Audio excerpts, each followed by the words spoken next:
Saudara yang kasih Tuhan, selamat pagi. Damai sejahtera Kristus menyertai kita semua dimanapun saudara berada.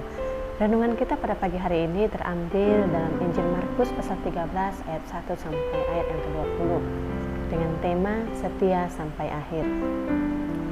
Sebagai manusia yang hidup di zaman modern ini, tentunya kita pernah merasa kagum akan hal-hal yang bersifat indah, mewah, dan megah yang terlihat berdasarkan pandangan mata. Baik itu berkaitan dengan harta, tahta, bahkan kesuksesan akan hidup orang lain. Pertanyaannya untuk kita, apakah semua hal-hal mewah, megah, bahkan harta dan tahta yang dimiliki bersifat kekal selama kita hidup di dunia ini? Dalam Markus 13, khotbah Yesus di perikop ini bermula dari ungkapan kekaguman salah seorang murid akan kemegahan bait Allah di Yerusalem. Murid tersebut berkata, "Guru, lihatlah betapa kokohnya batu-batu itu dan betapa megahnya gedung-gedung itu." Atas pernyataan murid tersebut, Yesus berkata, "Kau lihat gedung-gedung yang hebat ini? Tidak satu batu pun akan dibiarkan terletak di atas batu yang lain. Semuanya akan diruntuhkan." Makna dari perkataan Yesus ini berbicara tentang kehancuran secara total. Kehancuran bait suci adalah kehancuran yang merata. Artinya, sama sekali akan dimusnahkan rata dengan tanah. Tentu dapat dibayangkan betapa terkejutnya mereka ketika Yesus memberitahu bahwa bangunan yang mereka kagumi tersebut suatu hari nanti akan dihancurkan. Apa maksud dan tujuan dari pernyataan Yesus? Hal ini tentunya menimbulkan tanda tanya besar bagi para murid.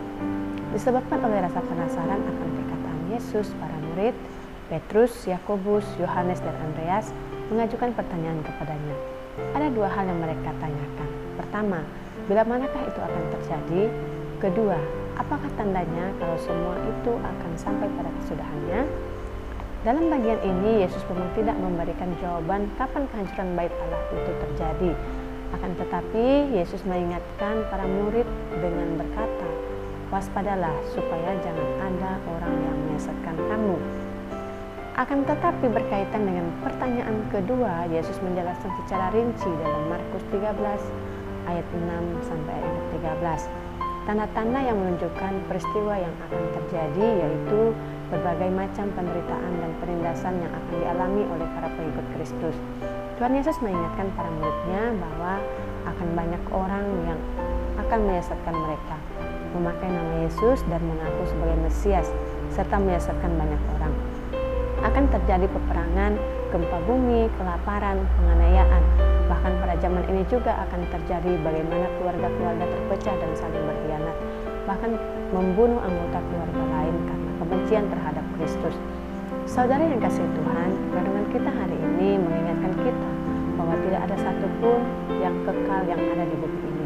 Baik itu harta, tahta, dan kesuksesan dalam hidup akan lenyap dan tidak ada yang abadi.